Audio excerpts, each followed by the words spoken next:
Elle avait pris soin d'elle pendant plusieurs années sur la fin de ses jours. Et puis un jour, elle est partie pour toujours, rejoignant les étoiles au firmament.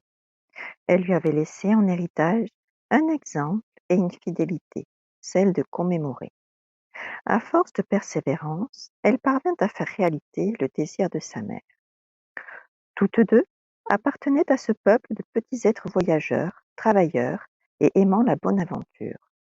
Le Créateur les avait dotés pour cela d'un dos rond et lisse pour que les coups de la vie puissent glisser plus facilement, d'ailes fines et puissantes afin qu'ils franchissent les obstacles et les distances à vive allure, de petites pattes collantes de sorte qu'ils puissent s'accrocher fermement à leurs défis. Ce peuple, celui des coccinelles donc, disposait de bons atouts naturels leur permettant de faire face à n'importe quel aléa ou circonstance. Mais voilà qu'un jour, un vilain jour d'une vilaine année, le peuple des coccinelles se divisa sur un critère plus qu'étonnant, celui de la couleur.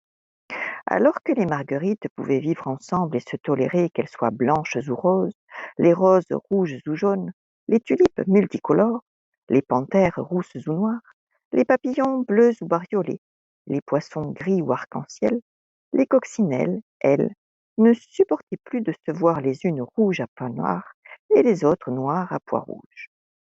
S'ensuivirent des batailles intestines cruelles et féroces, au beau milieu des hautes herbes des grandes prairies, des morts sanglantes se multipliaient, obligeant les coquelicots à se rassembler pour commémorer les vies perdues.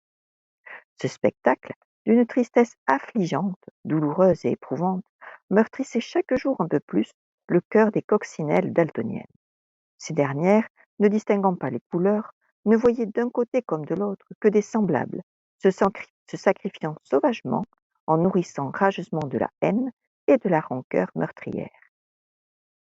Et au milieu, il y avait aussi ces quelques coccinelles métissées, les toutes jaunes ou jaunes à pois noirs, qui se sentaient perdues, désorientées, abandonnées, rejetées.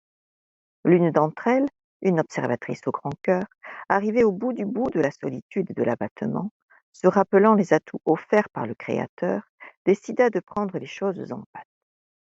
Coûte que coûte, une entente devait se retisser, les blessures devaient se panser, et l'harmonie régnait à nouveau au sein de son peuple. Elle réunit les coccinelles aux couleurs zébrées, appela les daltoniennes et proposa un plan de réorganisation. Par petites associations, elles allaient prendre soin en priorité des plus jeunes, des plus faibles et des plus isolés.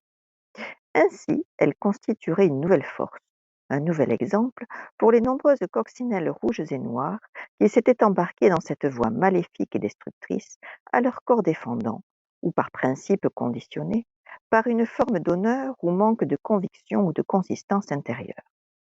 Ces coccinelles dévouées durent déployer beaucoup de persévérance, détermination, ténacité, opiniâtreté, humilité, patience, trésor de communication et de persuasion, compter aussi sur l'aide du temps avant qu'une paix relative puisse se réinstaller entre les différents clans du peuple.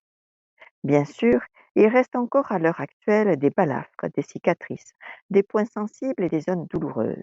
Les coccinelles ont compris qu'elles devraient continuer à en prendre soin longtemps encore, avec tendresse et bienveillance, et qu'un jour viendrait où la seule chose qui compterait, ce serait le souvenir du courage et des forces débusquées au tréfonds de la faiblesse et de l'anéantissement, ainsi que l'hommage qui y serait rendu en souvenir.